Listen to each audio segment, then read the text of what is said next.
Shalom Bapak Ibu. Yuk kita doa sebentar sebelum firman Tuhan disampaikan. Kami bersyukur buat siang hari ini. Tuhan, sampaikan isi hati-Mu, ajar kami lebih lagi supaya kami betul-betul bisa mengenal kebenaran-Mu dan betul-betul bisa dimerdekakan dari apapun yang mengikat kami, Tuhan.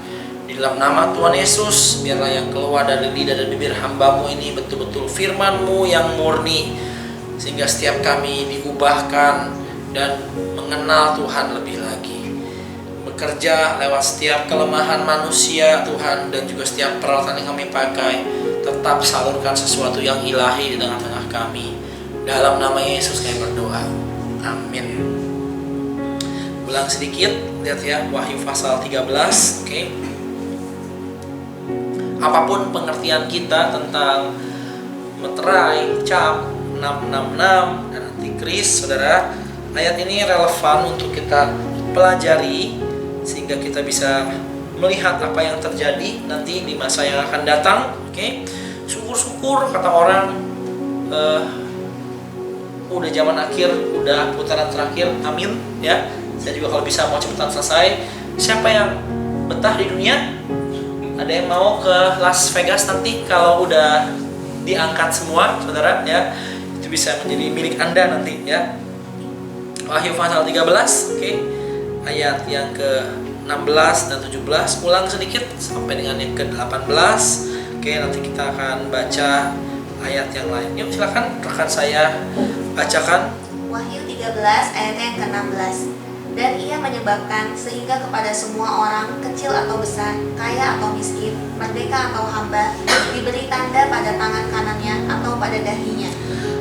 Perhatikan, ini yang sangat merepotkan dan tidak seorang pun yang dapat membeli atau menjual selain daripada mereka yang memakai tanda itu, yaitu nama binatang itu atau bilangan namanya. Bayangkan Anda dimeteraikan, diberikan tanda sebagai milik dari binatang itu, ya, dimeteraikan sebagai milik dari binatang itu, oke, di tangan ataupun di dahi Anda. 18. Yang penting di sini ialah hikmat. Barang siapa yang bijaksana, baiklah ia menghitung bilangan binatang itu, karena bilangan itu adalah bilangan seorang manusia dan bilangannya ialah 666. Lihat, jadi di akhir zamannya sebelum semua memuncak dan selesai, hanya orang-orang yang punya tanda meterai binatang, saudara, bisa membeli dan bisa menjual. Tandanya 666 atau bahkan kalau menurut Alkitab itu 666. Kita nggak akan bahas apa itu tandanya, begitu banyak penjelasannya, konspirasinya begitu banyak, bisa chip, bisa barcode, bisa RFID. Konon katanya sekarang diciptakan chip-chip untuk menyimpan data yang ukurannya seperti ukuran virus corona. Jadi kalau disuntikin ke kita, itu kita nggak ada yang tahu ya. Jadi betul-betul kecil sekali, dan dari situ data kita bisa terbaca. I don't know, oke, saya nggak ngerti. Tapi yang antikris lakukan adalah begini, yang udah pasti ya. Tanpa tanda tersebut, manusia itu nggak bisa jualan dan gak bisa melakukan transaksi pembelian. Padahal tanpa sadar, hidup manusia seringkali, dengar nih ya, semua kebahagiaan kita tumpukan, kita dasarkan di atas dasar apa? Pembelian dan penjualan. Betul gak? Coba yang kerja, kalau satu divisi penjualannya lagi hebat banget, semua sama-sama happy ya. Senang, kenapa? Penjualannya record high. Sejak company berdiri sampai sekarang belum pernah ada penjualan kayak gini. Yang ada mungkin zaman pandemi, saudara. Sejak company berdiri sampai sekarang belum pernah ada penjualan serendah ini. Betul ya? Sebaliknya, bukan hanya jualan, kita juga senang kalau kita bisa beli barang-barang yang kita suka. Betul ya? Coba ibu-ibu yang udah nggak ke supermarket selama 3 bulan, stres gak? Stres, yang mana-mana. Betul ya? Ibu-ibu yang judulnya mau beli kecap, lalu ke supermarket kayak istri saya, keluar beli kecap 800.000, saudara. Kenapa itu? Kenapa? Bukan hanya melakukan transaksi pembelian yang ia perlu, tapi juga pembelian lainnya. Karena emang orang itu pada dasarnya suka di barang kan? Betul? Ya, yang ke luar negeri ngider-ngider cari barang. Sebagian besar barang itu kita nggak butuh. Setuju? Tapi seneng aja, ya sama. Kalau saya di luar negeri seneng, masuk supermarket, lihat coklat-coklat yang aneh-aneh, beli aja pokoknya. Wah lucu ini, udah pokoknya beli dulu lah, ntar gampang bisa dikasih siapa nanti, ya. Apakah butuh beli makanan segitu banyak? Enggak, emang seneng aja pokoknya belanja. Bayangkan kalau suatu hari Anda untuk melakukan semua aktivitas ini perlu dikasih tanda binatang dulu. Coba. Repot kan? Ya. Bukan karena sekedar saudara murtad, enggak. Tapi kitab Wahyu pun memberitahu saudara, yang mengenakan tanda binatang itu akan tertimpa apa? Murka Tuhan. Kita belajar sama-sama ya dari kitab Wahyu. Jemaat yang di rumah, ingat kita lagi belajar kitab Wahyu. Baca sama-sama kitab Wahyu. Ngerti nggak ngerti? Udah pasti nggak ngerti. Jangan bilang nggak ngerti, pesta. Udah pasti nggak ngerti. Minta hikmat Tuhan supaya Anda dikasih pengertian dalam batas yang Tuhan mau untuk Anda terima. Oke? Karena itu gini, setahun ini kita belajar untuk menang dari hawa nafsu kita. Betul? Setuju ya? Hawa nafsu ngejual dan juga hawa nafsu ngebeli, saudara. Ada orang yang maunya untung terus, apapun maunya untung. Oke? Ini gak sehat, percayalah. Oke? Karena suatu hari untuk Anda beroleh keuntungan, saudara akan dijebak oleh antikris. Nah, kita berkata, ia menyebabkan semua orang, gak peduli kaya, miskin, orang besar, orang kecil, budak, ataupun orang merdeka. Pokoknya rakyat Anda, dunia itu betul-betul di bawah kekuasaan si jahat, saudara. Karena itu tidak ada kebutuhan lain dalam hidup kita selain kebutuhan yang paling penting adalah apa? Untuk menang dari sistem dunia. Amin. Untuk menang dari ikatan yang mencoba dunia lakukan kepada kita. Makin hari makin terikat, dan makin terikat. Saudara percaya nggak? Dengar ya. Hidup orang itu dibangun di atas dasar kebiasaan yang mereka buat setiap hari. Betul nggak? Betul? Ya. Misalnya nih, ini bayangin aja ya. Belum tentu kejadian. Misalnya, saudara karena satu dan lain hal harus pindah ke rumah yang lebih kecil dan yang lebih nggak enak. Taruhlah yang paling ekstrim, nggak ada AC-nya. Misalnya, jadi rumah kita yang ada AC-nya itu entah gimana kita nggak bisa tinggalin lagi. Mau nggak mau pindah ke rumah yang nggak ada AC-nya. Saya mau tanya, menderita nggak? Buat saya sih menderita banget. Saya kalau panas ampun nggak kuat deh. Tapi kedinginan juga nggak kuat, nggak kuat juga kedinginan. Menderita nggak pindah ke rumah kayak gitu? Menderita ya. Tapi Anda percaya nggak? Dalam waktu berapa bulan aja mulai bisa terbiasa. Ayo, udah terima nasib, bener gak? Ya, udah mulai bisa terima nasib. Anda punya anak, teman saya luar biasa loh, sekali melahirkan kembar tiga, tiga-tiganya perempuan. Itu dari dapurnya menikah, hamil kembar tiga. Saya mau tanya buat ibu-ibu yang kalau pada bercanda nambah anak aja pada takut, itu repotnya kayak apa? Repot gak? Anak satu aja dari ada 0, dari nggak pernah punya anak, langsung 3 anak. Anak satu aja itu repot banget. Tapi anak 3 langsung. Tapi percaya nggak? sekian bulan, setahun, 2 tahun, udah terbiasa akan kelelahan. Bener ya? Awal pandemik enak kan belajar online. Sekarang udah biasa kan? Biasa. Manusia itu ternyata dibentuk hari demi hari itu dari kebiasaan yang kita buat. Oke? Saudara adalah apa yang saudara biasakan. Betul? Saya pernah latihan boxing sama rekan-rekan di sini, ya. Masih ingat gak ibu-ibu yang ikut boxing? Hari pertama abis olahraga rasa kayak apa? Kelepakan banget ya kayaknya ya. Tapi kalau dibiasakan, mulai stabil. Latihan 1 jam itu mulai gak berasa lagi. Dan kalau Anda udah latihan 1 jam setiap hari selama 1 tahun, tiba-tiba Anda berhenti, enak gak rasanya? Gak enak pasti. Kita ini adalah hasil dari kebiasaan kita.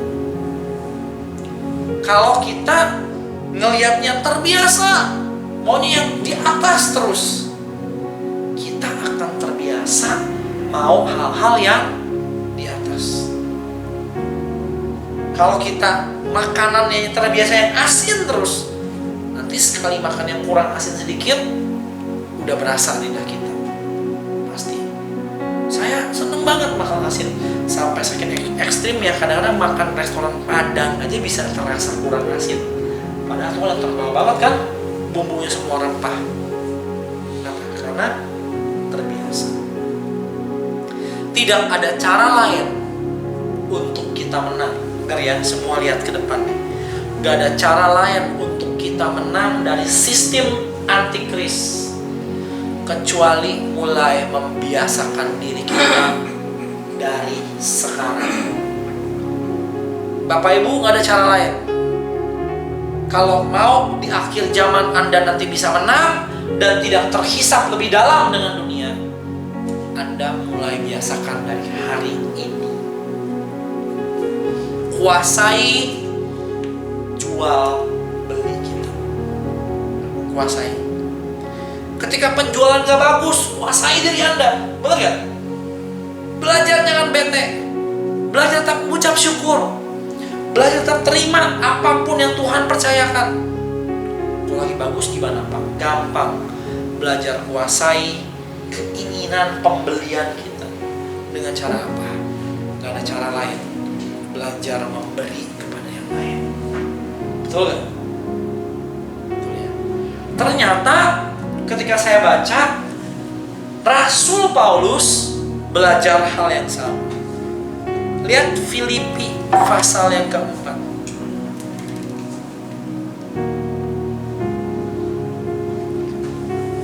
Ayat yang ke-10, saudara.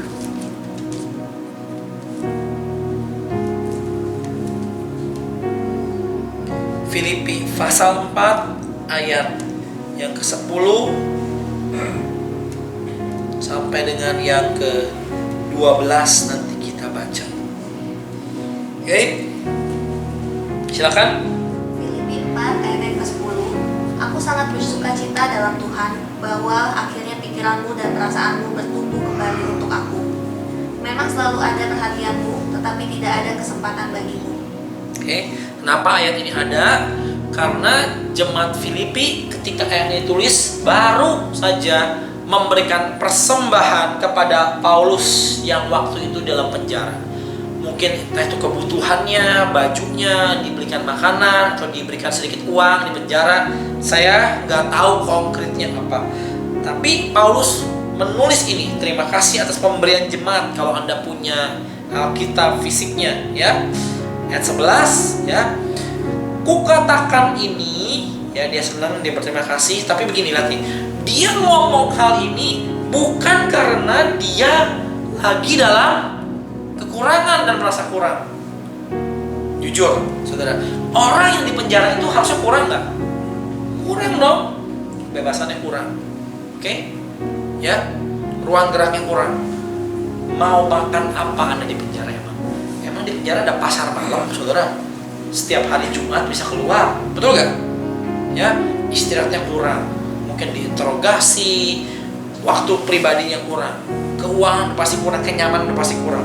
Tapi yang Rasul Paulus katakan luar biasa. Saya nih ngomong terima kasih kamu udah ingat saya, itu bukan karena saya lagi kurang, bukan karena saya merasa kurang. Lihat, ini hebatnya. Ku katakan ini bukan karena kekurangan. Lihat, sebab aku telah apa? Belajar mencukupkan diri dalam segala keadaan. Keren. Dia belajar cukup bukan hanya ketika lagi kurang. Keren banget nih. Ia belajar cukup apa? Dalam segala keadaan. Ternyata saudara, hidup di bawah dan hidup di atas itu ada titik cukupnya. Oke? Tuhan kita itu gak pernah ajar kita untuk menghambur-hamburkan hidup kita, apalagi dalam hal dunia. Betul gak? Betul? Gak pernah ada. Udah bisa minum kopi, udah bagus, ya. Karena gak perlu lagi minum kopi yang ada emasnya. Nangkep maksud saya? Mencukupkan diri dalam segala keadaan, di bawah dan di atas. Lihat ayat 12. Ayat 12, aku tahu apa itu kekurangan dan aku tahu apa itu kelimpahan. Dalam segala hal dan dalam segala perkara tidak ada sesuatu yang merupakan rahasia bagiku, baik dalam hal kenyang maupun dalam hal kelaparan, baik dalam hal kelimpahan maupun dalam hal kekurangan. Ya, Paulus ngalami semuanya. Betul ya? Rasanya lebih itu kayak apa? Dia tahu. Hidup kurang kayak apa? Dia tahu.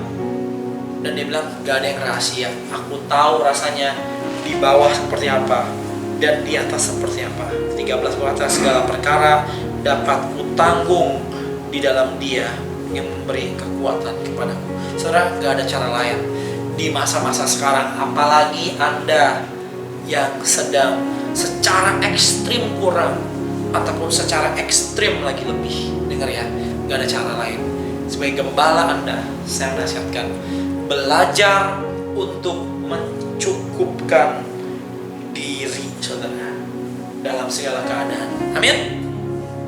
Belajar untuk satisfy, belajar untuk puas dalam segala keadaan. Kata yang diterjemahkan cukup di sini saudara, berasal dari kata autarkes dalam bahasa Yunani-nya, dan artinya self-sufficient, bisa mencukupi diri sendiri. Artinya content, puas. Artinya satisfy, juga puas. Content itu bukan puas dalam hal satisfy, beda. Content itu cukup, ya. Ada satu kata yang menarik yang diterjemahkan dengan kata autarkes, yaitu kata independent. Keren ya. Dalam segala perkara, jiwa kita bisa independent, bisa tidak terpengaruh dengan apa yang terjadi. Amin. Saudara mau nggak menang dari sistem dunia? Menurut saya sekarang, apalagi dengan pandemik ini, betul bukan saatnya loh kita menghayal yang bukan. Serius, bukan saatnya. Sebagai anak Tuhan ya, terserah kalau ada orang dunia, silakan raihlah mimpi Anda setinggi mungkin. Tapi sebagai anak Tuhan, sekarang saatnya kita belajar menyesuaikan diri dengan iklim rohani yang Tuhan izinkan terjadi. Kalau kita nggak pernah mau belajar untuk puas, untuk cukup, untuk independen dalam segala keadaan, suatu hari, kalau yang Anda umbar hanya kedaginganmu belaka, suatu hari meterai dari setan pun Andalah yang akan ngantri duluan untuk mengambil. Kenapa? Karena tanpa itu kamu nggak bisa jual dan kamu nggak bisa beli. Kalau kamu nggak pernah belajar menang dari sekarang, Anda nggak akan pernah menang suatu saat nanti. Betul kan? Kamu tahu nih, one day ada pertandingan, ya, dan dibutuhkan fisik yang prima untuk Anda bertanding. Mana mungkin Anda leha-leha berkata, kan bukan tanding besok, tenang aja. Betul? Semua orang yang tahu ada peperangan besar, latihan dari kapan? Dari sedini mungkin, saudara. Harus latihan. Harus latihan. Harus latihan. Gak ada cara lain. Turunkan level belanja kita, ya, belajar sesuai diri. Anda yang berlebih, gak ada cara lain sebelum Anda dikuasai oleh sistem dunia. Naikkan pemberian kita, gak ada cara lain. Kami belajar memberi, tetap memberi sekalipun kurang. Kenapa?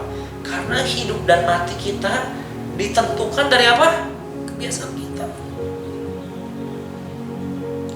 Anda tahu gak? Apa sih yang menyebabkan Paulus ketika ia di penjara ia gak menyangkal Yesus? Kenapa? Salah satunya saya yakin karena ia udah belajar apa? Mencukupkan diri dalam apa?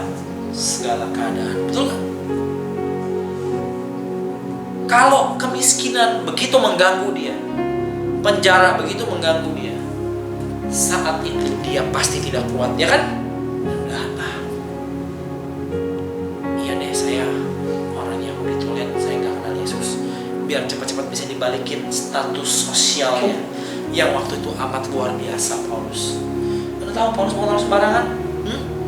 Dididik secara Yahudi oleh Gamaliel, betul? Anda tahu Paulus keturunan Roma, lahir di Roma, punya kewarganegaraan Roma. Dia orang hebat, tapi ia setia sampai akhir dan tidak menyangkal. Kenapa? Karena Alkitab berkata ia apa? Mencukupkan diri dalam segala keadaan. Ini rahasianya untuk kita bisa bertahan sampai akhir. Jadi harusnya judulnya gini, rahasia bertahan sampai akhir. Ia belajar untuk puas, ia belajar untuk konten, untuk cukup, ia belajar untuk independen, gak terpengaruh dengan apa yang terjadi di luarnya, gak terpengaruh dengan kekurangan ataupun kekayaan yang ia terima. Amin. Kalau Anda berlebih, kabar baiknya, percaya sebagian dari kelebihan Anda mungkin blessing Tuhan buat orang lain. Amin.